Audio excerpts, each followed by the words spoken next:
違う。行かせねえ。後悔したくねえんだ。やっときゃよかったってよ。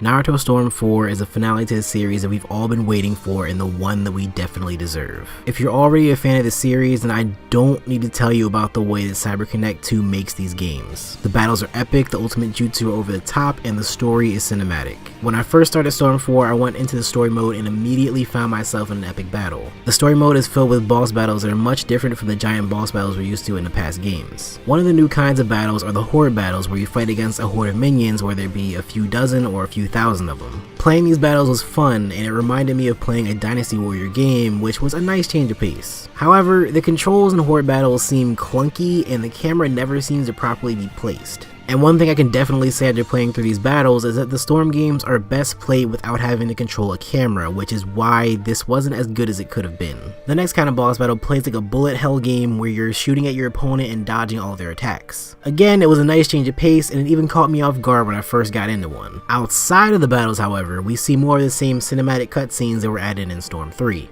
Cutscenes can last up to 15 minutes each and are oftentimes boring to sit through if you already know about the Naruto storyline. They are well animated, and I do appreciate the use of still images straight from the anime, but it's still annoying when you watch the story more than you play it. The quick time events also make a welcome return and maintain the sense of euphoria you feel in battles. Mashing on the circle or B button still feels good to deliver a massive combo to your opponents, and it makes you feel like you're more part of the action. The story mode ends off at a series climax with Naruto and Sasuke, and even gives you a glimpse into the future with Boruto and Sarada. Moving on to the adventure mode though, there isn't much new added. As usual, you can travel across the ninja world to different countries and complete missions, but they mainly consist of famous battles from the series. There's also side missions where you fight random characters in the game, and missions where you find people's lost cats. It's honestly a little surprising how many people's cats go missing in the adventure mode. On top of that, there are also missions where you give random people items in your inventory or just give them money for various reasons, like buying a child some medicine. Adventure mode could be skipped, but it does offer more battles and more chances to get money after you're done with the story.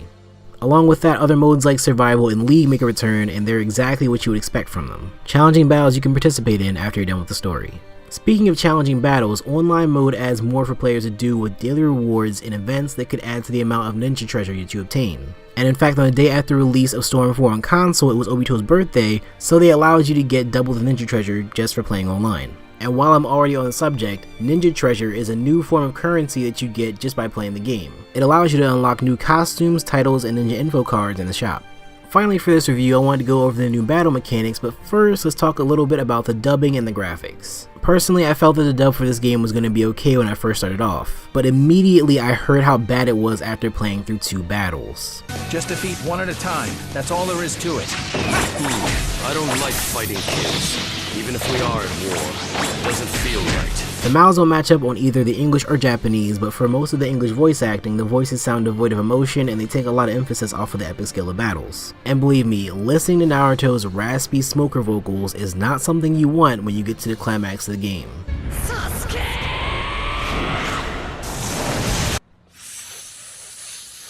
Oh man, that's refreshing.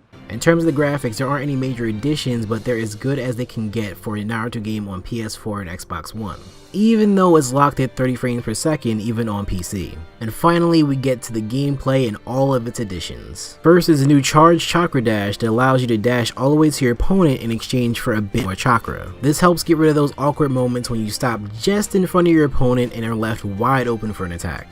Next is a counterattack technique. This is something that makes battles much more different and breaks the stale action of repeated substitution chakra dash combos. It adds a new option to stun your opponent before they have a chance to continue their combo with a chakra dash, and can even counter a charged chakra dash. Next is the biggest addition of being able to switch between support characters. Once you get used to it, switching between characters and chaining together long combos can be extremely addicting and powerful. When playing against the game's computer characters, I was able to pull off a full chakra cancel combo and then switch to my support characters to finish it off and deal massive damage. It's an addition that heavily changes the gameplay, and when put together with the other new features, it makes the game seem much more balanced than it ever has been. Naruto Storm 4 could have added more modes and features, or even expanded on the online modes and adventure mode, but what we got was definitely a great game. In fact, this is the best Storm game to date, especially gameplay wise, and ends the story off in the best way imaginable. There isn't much more I could ask for or expect from this game, so I'm happy it ended off on a high note, rather than a low one. Don't forget to thumbs up and subscribe for more videos on Naruto, anime, and video games. And for now, this is me, NextLevelOtaku, saying stay gold, and I'll see you guys later.